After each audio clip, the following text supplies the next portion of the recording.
hopefully we're at a spot where, this it kind of going into the holiday season, we're at a spot where gaming Chromebooks make sense. Hopefully, Steam, did we find something like the repositories where Steam has moved to beta or is coming to beta soon? Not the beta version of it, but Kyle first discovered it, but it's coming to the beta channel and preparation for beta, so it's going to beta because it's still in alpha right Double now. beta. So but they're also removing the token for certain devices. Yeah. So soon, very soon, I don't know when, but very soon, you're going to be able to be in the beta channel, and the Steam installer app is just going to be there. Just you click, don't have to do Steam, any weird and it'll cross do the thing. stuff or anything. And it's coming to lower end devices. Yeah, so Core i3s should come to Core i3s, all Ryzens. So they've obviously put in the work to get this working well. Now, that's not to say you get a Core i3 device with HD graphics and you load up like the most graphic intensive game Steam has. It's probably not going to do great. Yeah, but you might be able to run it on medium. Right.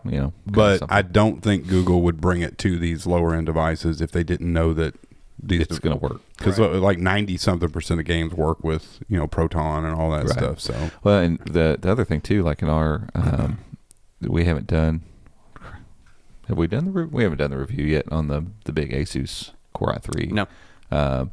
Because we've had some other stuff come up. So, but in the initial hands-on, like, and I wrote an article about this too, like the speed of this thing is crazy, and it's a Core i3.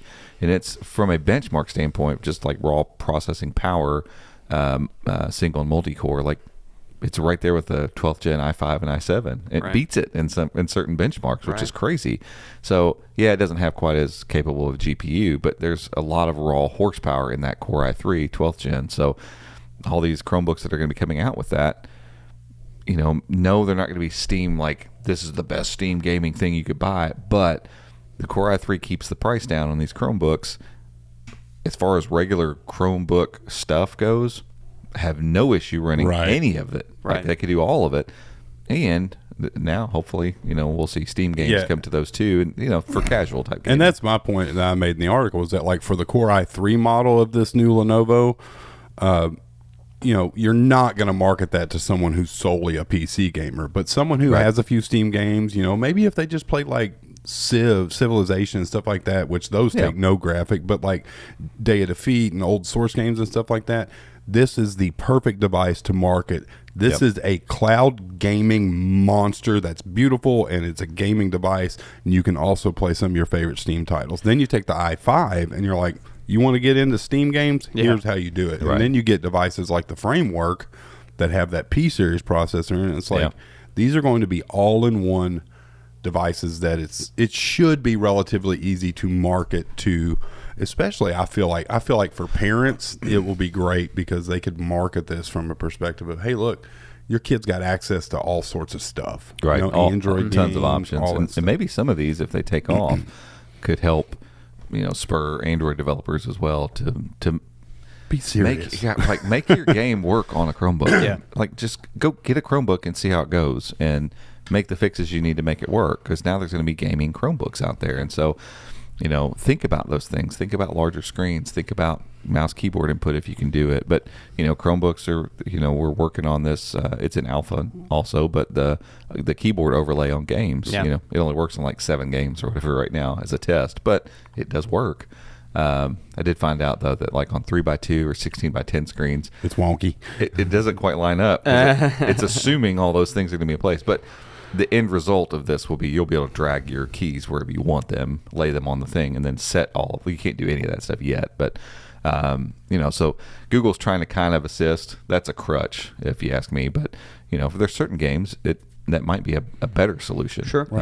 So I don't know. I think there's just so many things moving in this space, and clearly, Google and its OEM partners, want to allow Chromebooks to kind of take advantage of all of it in some different ways. And so I think, devices like this and others that surely will come, because we're tracking all these different devices. I never wrote this, but I should have.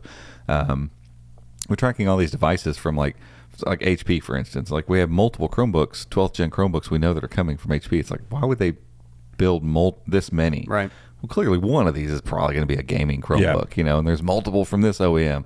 Well, clearly, like I remember thinking, like that's why there's so many. Like it's okay for you to have 2. Like we see an Elite Dragonfly and an X3 X360 14C, right? And for this that's generation. Like that's fine, but then it's like then there's a third, and then there's a fourth. Like what are these going to be? Yeah. And I need to go back and connect the dots, and I'm going to write this up before we go out of town. But there's one baseboard, one 12th gen board that one of the commits said this board is literally a Steam board. So they have a line of 12th gen boards that are like these are boards that are designed for Steam gaming. Yeah. So those are going to be gaming laptops. Yeah. So but between again, I know Stadia going away kind of is a weird thing in the midst of all this, but like clearly, Google's seeing that there's room for this. There's going to be a market for this, and again, tracing back gaming, RGB keyboards, high refresh rate screens, Steam gaming, like there's a lot of momentum going on here, and so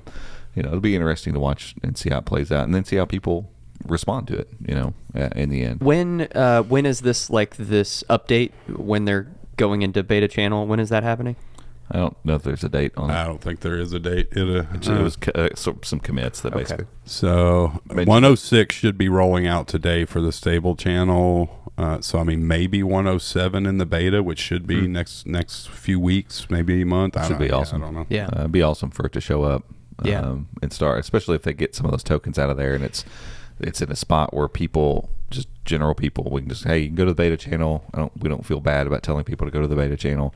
Go to beta, click the install button, and give it a try, and provide feedback. They need to open up the feedback quite a bit. Yeah. But it'd be awesome to see it in a solid beta by the end of the year, and out for public consumption by early 2023. Yeah, more people playing, obviously. Just more feedback. And I'd love for holidays season 2023 there would just be a slew of gaming Chromebook advertisements and stuff. That'd be awesome. Totally. I could completely see that happening. Yeah. So we'll see. We'll obviously report on it when we learn more.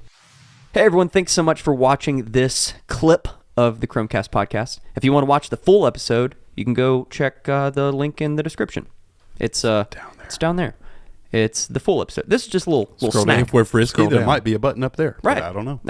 You never know. Probably not. Andy can? Andrew's like, nah. Nope. Andrew's like, nah, not going to do that. All right. But if you like this, give us a thumbs up. Go in there, click subscribe, and click the notification bell so that you get an alert when we put out another clip of the Chromecast podcast. Okay, catch you in the next one. See you.